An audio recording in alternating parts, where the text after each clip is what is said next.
I've decided to split the $5 million between my mom and me. This decision came right after my dad's funeral. Bob, who had looked through the inheritance papers without asking, said to me, "Elena, don't be greedy." At that moment, I thought to myself, finally, I can quit my job and be thankful for the old man. But then Bob called him a doddering old man.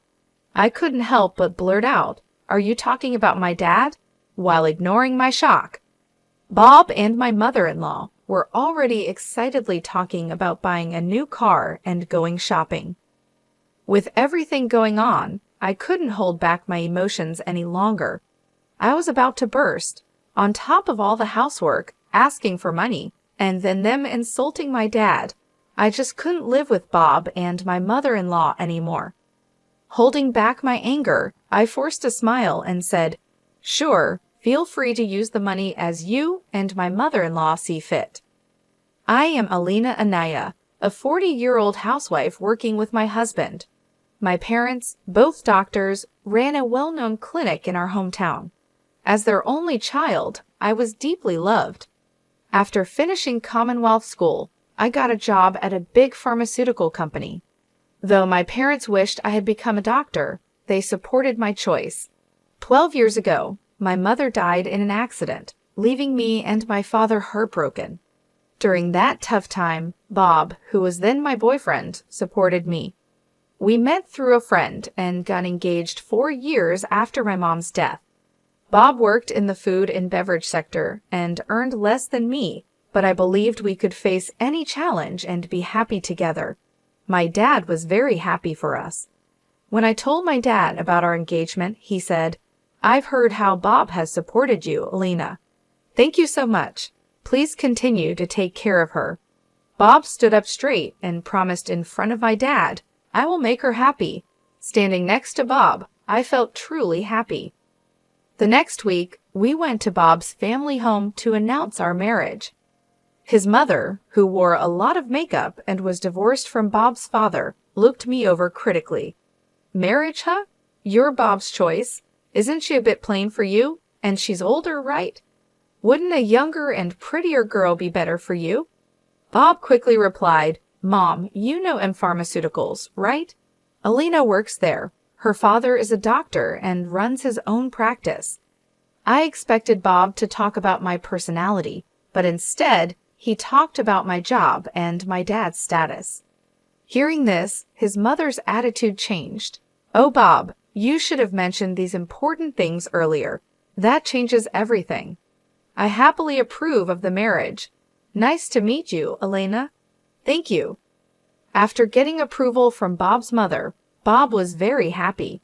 However, I felt uneasy even though everything was going smoothly with our plans to get married. When we were about to register our marriage, my dad, who is a doctor and real estate investor, gave me an apartment in a luxury building in San Diego City as a wedding gift. I told Bob, "Dad has given me this apartment as a wedding gift, but it's our new home. Let's live here happily and peacefully together." Bob smiled, and we started our married life. However, after getting married, I realized something unsettling. Bob, who had lived with his parents until then, was almost incapable of doing household chores. He couldn't cook, didn't know how to use the washing machine, and showed no interest in learning. He would leave his garbage scattered around, not bothering to clean up. While I wanted us to share household responsibilities, Bob's careless attitude increased my frustration. In the first year of our marriage, I managed all the household responsibilities, even though I had some complaints and since we were still in the honeymoon phase. But with the exhaustion from work and the struggle to keep up with chores, I reached my limit in our second year. I decided it was time to have a serious talk with Bob about sharing household duties. I bravely shared my unhappiness with Bob, but to my disappointment, he responded without any appreciation or thought, saying, "I'm tired from work too. You're much better at chores than I am, right? It's better if you do them since I'm not good at it." Just like that, Bob hardly helped with the chores, and I continued to handle most of our household duties. But that wasn't the only issue. After marrying Bob, I found out his mother also had some strange ideas. Bob wasn't really into celebrating occasions, so I decided to send a quality scarf and some carnations to his mother for Mother's Day. Even though I picked a nice scarf from a department store, his mother called me displeased. She criticized the scarf for not being from a famous brand and said it was ridiculous to send such an unknown item. I tried to explain its quality, but she wouldn't listen, insisting she wanted something from a very famous luxury brand. Shocked, I told Bob about this when he got home, but instead of understanding, he said, "Just do as she says." Bob didn't support me, and from then on, we started giving his mother cash as she demanded. Moreover, by our 7th year of marriage, she began visiting our home frequently, always finding reasons to ask for money. Bob would always smile and give money to his mother without any complaints. Even though I had a job, Bob's income was small, making our daily life just barely manageable. Out of desperation, I had to dip into our savings to cut living expenses. Despite my frustrations, I knew Bob cherished his mother and she had supported me during tough times. She was the mother of someone important to me, and with that thought, I endured. Now, in our 10 years of marriage, I continue to handle all the household chores and keep giving money to my mother-in-law.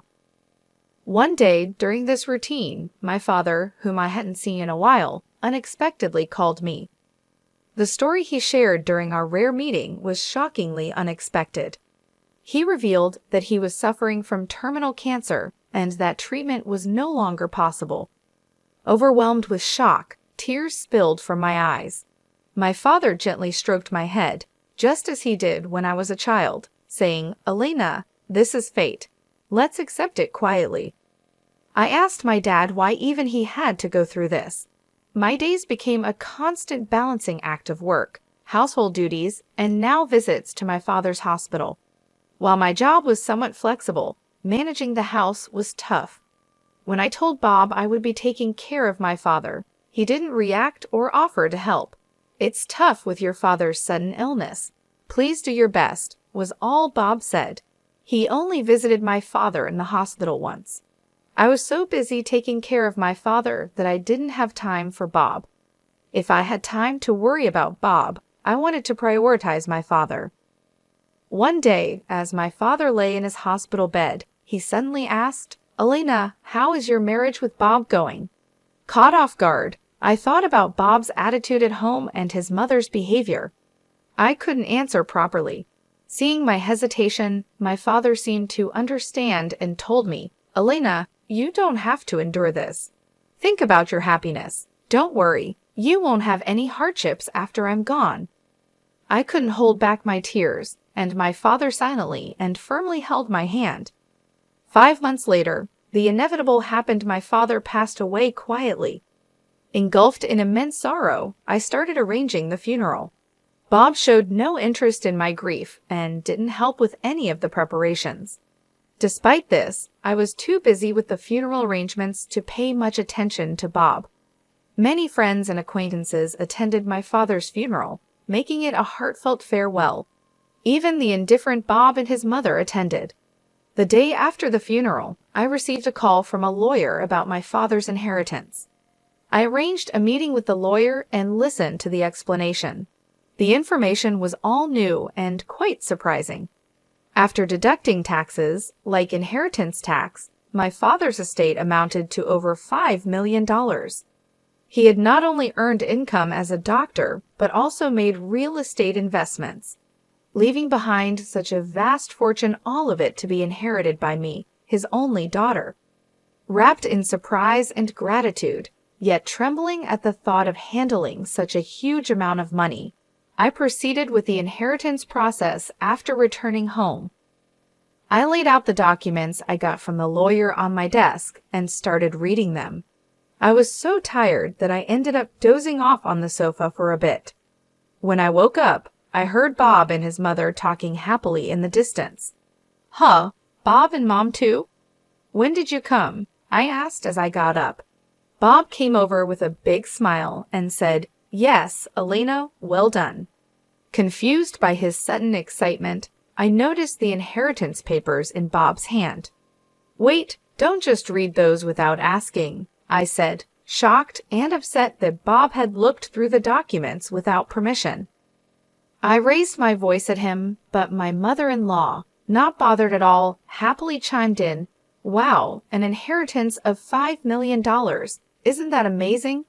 Now we can live comfortably for the rest of our lives." Confused, I couldn't understand why she would say that so suddenly.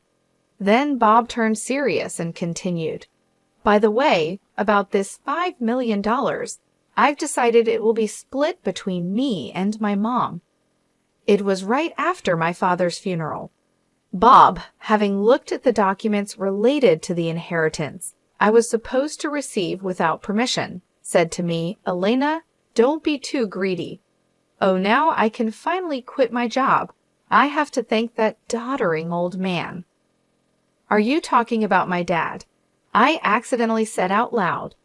"Well, anyway, let's proceed with the inheritance process and get the money into our joint account as soon as possible," Bob said, ignoring my confusion.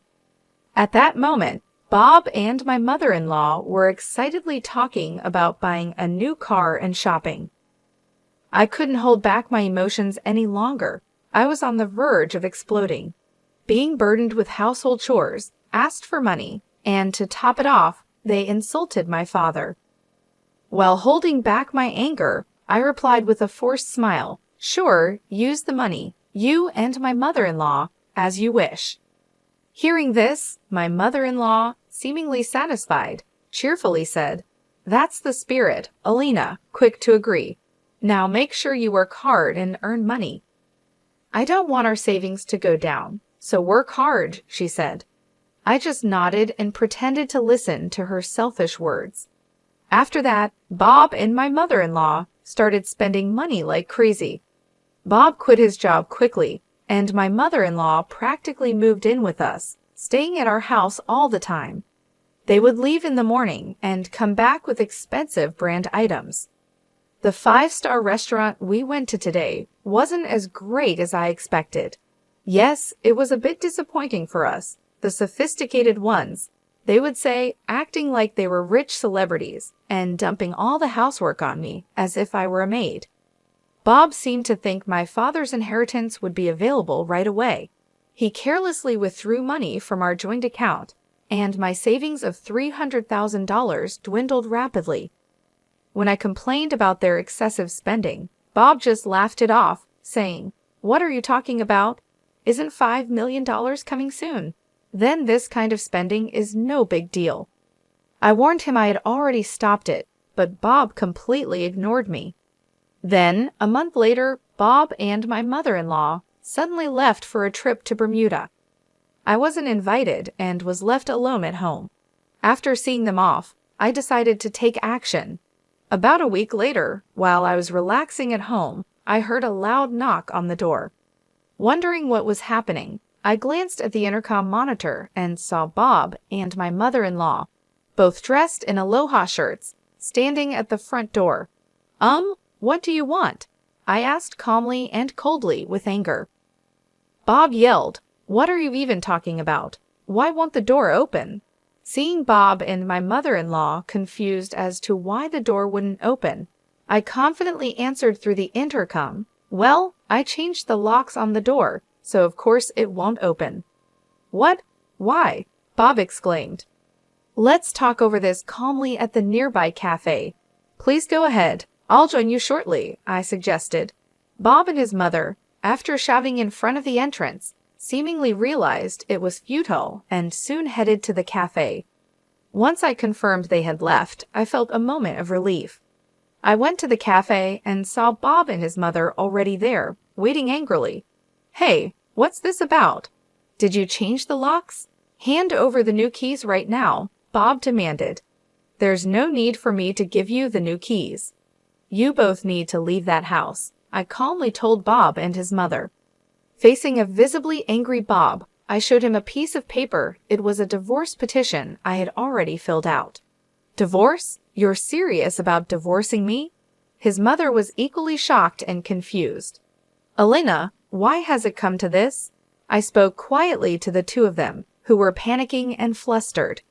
With the way you've been spending money every day, are you sure your finances are okay? What money? Of course, it's fine, Bob snapped back, spitting as he spoke. Your father's inheritance is coming, right? There should still be over $100,000 in our joint account. Look, I'll show you right now. Saying this, Bob took out his smartphone and opened the banking app to check the account. Suddenly, his expression changed. What? What's this? Why is the money gone? It was there just the other day, Bob exclaimed. Hearing Bob's words, his mother also hurriedly looked at her phone, her face showing confusion. I revealed the truth to them as they were panicking, not understanding the situation. Of course, it's gone.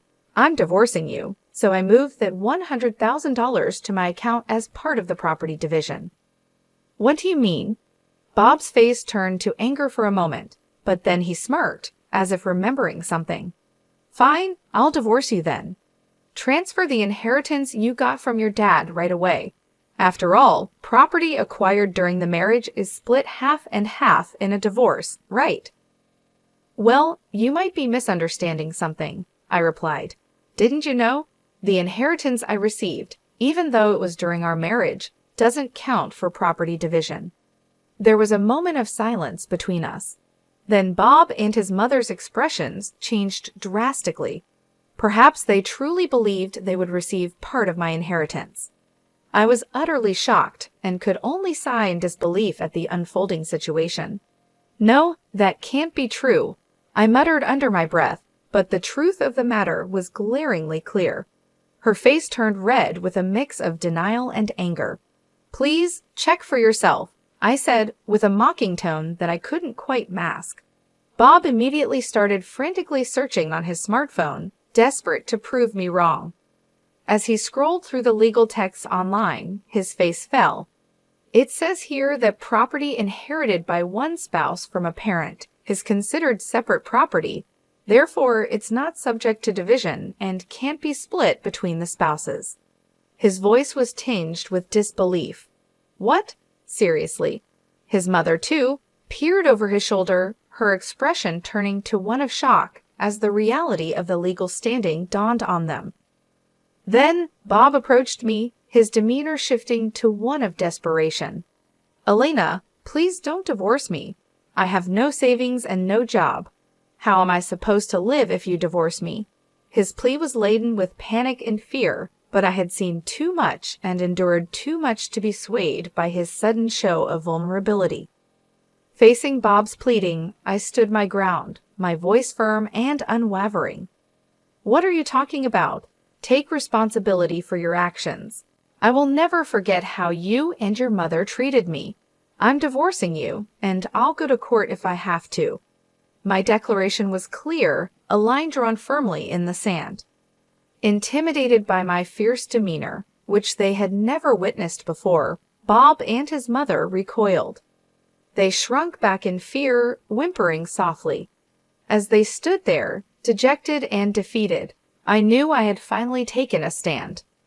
The weight of my decision was heavy but necessary as I sought to reclaim my dignity and future from the ruins of a marriage that had veered so far off the path I had once envisioned. After walking out of the cafe, the divorce proceedings between Bob and I proceeded without major obstacles. The $100,000 I had shifted from our joint account was acknowledged as part of the division of our marital assets. Over time, I managed to legally compel Bob and his mother to vacate my house. This was a relief as Bob, having already squandered the money from our marital division, found himself in a precarious financial state. He was penniless and increasingly overwhelmed with a mountain of bills, stemming from lavish expenditures on their overseas trip and various other expenses charged to his credit cards. As Bob's financial troubles escalated, he sank deeper into debt. Both he and his mother were forced to take on additional loans just to keep up with their mounting bills. Eventually, they moved into a rundown apartment, a stark departure from their previous luxurious lifestyle.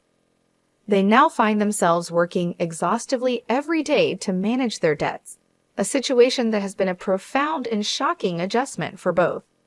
Meanwhile, I took decisive steps to move forward with my life. I sold the condo that I once shared with Bob, a place full of mixed memories, and moved into the apartment that had belonged to my late father. This move was not just a change of scenery, it was a step towards reclaiming my independence and starting afresh on my own terms. In this new chapter of my life, I continued my work as before, maintaining the same job that had always given me a sense of stability and purpose.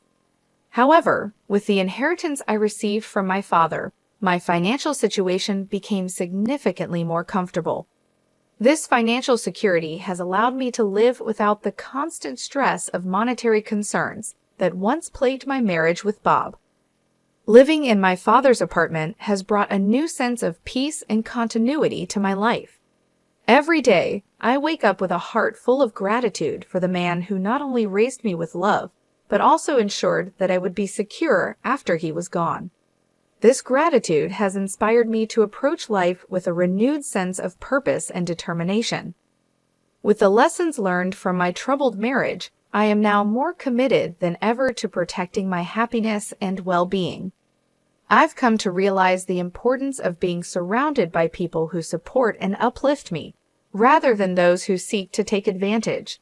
As I move forward, I am determined to cherish and make the most out of every moment, focusing on personal growth and happiness. As the days pass, I find myself more at ease, enjoying a life that is not just about survival, but about thriving. My days are spent peacefully, indulging in small joys, and planning for a future that I now look forward to with optimism and excitement.